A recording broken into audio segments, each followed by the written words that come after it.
तो सभी को राम राम भाई। तो दोस्तों फाइनली आज जो बात करने वाले हैं बहुत ही इम्पोर्टेंट बात है। तो दोस्तों देखिए, बहुत सारे लड़कों के मुझे कॉल्स मैसेज आते हैं कि सर ये बताइए हमें कि हमें रक्षा सिक्योरिटी ज्वाइन करना चाहिए या नहीं करना चाहिए।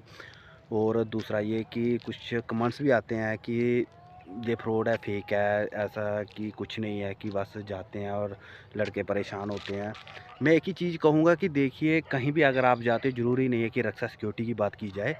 अगर आप अदर सिक्योरिटी कहीं भी जाते हो तो जो 1 मंथ या 2 मंथ रहता है ना, उसमें थोड़ी प्रॉब्लम आती है, ठीक है? एडजस्ट होने में आती है। उसमें क्या है कि अगर आप मान के चलो 1 महीना 2 महीने आप शुरुआत के काट लेते हो ना, तो आपकी जो नौकरी है ना, तो जो आपकी जॉब है वो आपको बिल्कुल आसान लगने लगेगी, ठीक है? तो अगर हम कहेंगे कि घर जैसा माहौल मिले हमें, हम जैसे चले जाएँ वहाँ पे जाके हमें मान के चलो कि घर जैसा खाना मिले, क्योंकि जब हम अदर स्टेट में जाते हैं तो हमारा खाना-पीना, रहना, हर चीज़ अलग हो जाता है। क्योंकि देखिए अभी हम जैसे साउथ में जाते हैं, साउथ में आपको सभी को पता है कि जो वहाँ का खाना है, जैसे इडली, डोसा, सांभर, हर चीज़ अलग रहती है। जो पंजाब साइड में चले आओ, वहाँ पे रोटी चलती है और ऐसे हर स्टेट की अलग-अलग फूड रहता है, ठीक है? तो इसी वजह से लड़के बीच-बीच में ये करते हैं कि छोड़ के चले जाते हैं घर। घर जाने के बाद फिर मुझे कॉल करेंगे कि सर प्लीज़ हमसे गलती हो गई, हमें वापस फिर बुला लीजिए। क्योंकि हर जगह में कंपनी की पॉलिसी रहती है, जिसके कारण क्या होता है कि हम उनको 6 मंथ से पहले ड्यूटी जॉइन नहीं करवा सकते। तो ये चीज़ें हैं कि देखो, हम शुरू से यही चीज़ें बोलते हैं कि अगर आपने जाना है तो ये सोच के जाना है कि मेरे को काम करना है। तो टाइम पास के लिए, पैसा खर्च करने के लिए प्लीज़ मत जाइए। और कुछ लड़कों के ये भी क्वेश्चंस रहते हैं कि सर हाइट को लेकर, सबसे ज़्यादा हाइट को लेकर, तो मैं ये कह दूँ कि आज जो भी हाइट रहेगी आपकी 167 चाहिए होती है। अगर 165 सेंटीमीटर है चल जाएगी, लेकिन ये है कि वो चेक करके ही जाना है। ऐसा नहीं है वहाँ पे जाने के बाद बोलो सर नहीं मैंने तो इतना बताया, जहाँ पे इतनी कम हो गई। क्योंकि बहुत दूर का सफ़र रहता है, उसके बाद आपको वापिस आना पड़े, वो भी ठीक नहीं रहता, ठीक है? अब बात रहती है ड्यूटी की, ठीक है? ड्यूटी में क्या होता है कि ऐसा नहीं है कि आप ड्यूटी नहीं कर सकते, कर सकते हो।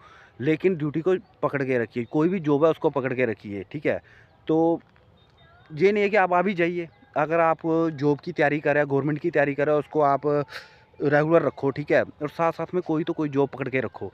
और जब भी आपको ज़रूरत हो कि मुझे रक्षा सिक्योरिटी जॉइन करना है, आप मुझे कॉल मैसेज कर सकते हो। स्क्रीन में मैंने नंबर दिया और मेरा जो चैनल है, मेरे चैनल को लाइक, सब्सक्राइब कीजिए, मेरे साथ जुड़े रहें।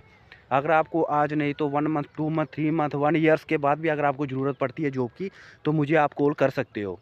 क्योंकि ये चीज़ें मैं किस लिए बता रहा हूँ? ये इसलिए बता रहा हूँ क्योंकि कई टाइम ऐसा होता है कि हमें बहुत ज़्यादा ज़रूरत होती है जॉब की। तो उस टाइम हमारे पास ये ऑप्शन है कि हम जॉइन कर सकते हैं। देखो, नौकरी कोई भी हो, छोटी-बड़ी नहीं होती है। मैं फिर से वही एक बात कहना चाहूँगा, अगर मान के चलो कि 10,000 वैकेंसी निकली है, 50,000 लड़कों ने फॉर्म फिल किया है, तो कितनों को नौकरी मिलेगी? वही मिलेगी ना 10,000, 40,000 तो बेरोज़गार रहने वाले हैं। क्योंकि मैंने पहले भी बोला था। तो ये चीज़ें हैं कि ऐसा नहीं देखना है कि नहीं यार मैंने ग्रेजुएशन किया है, बीए किया है, मुझे बड़ी पोस्ट देखनी है। अगर आपको मिलती है बहुत बढ़िया, नहीं तो कोई भी जॉब है जो आपको अच्छी लगे, उसको पकड़ के रखिए। ऐसा मत कीजिए कि नहीं यार छोड़ो मुझे नहीं करना है। क्योंकि आपको पता है कि जॉब के साथ-साथ आप अगर गवर्नमेंट की तैयारी कर रहे हो, कर सकते हो।